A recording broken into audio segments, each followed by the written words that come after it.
మహాశక్తి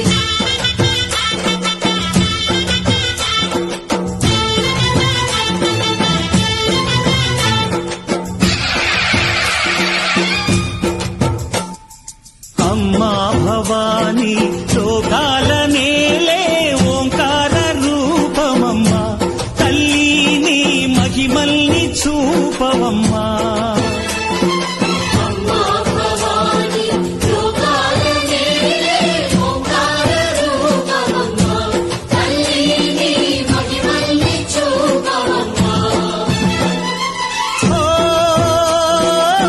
సృష్టికే దీపమా శక్తికే మూలమా సింహరథమే నీదమ్మా అమ్మ దుర్గమ్మ భక్తులను దీవించుమా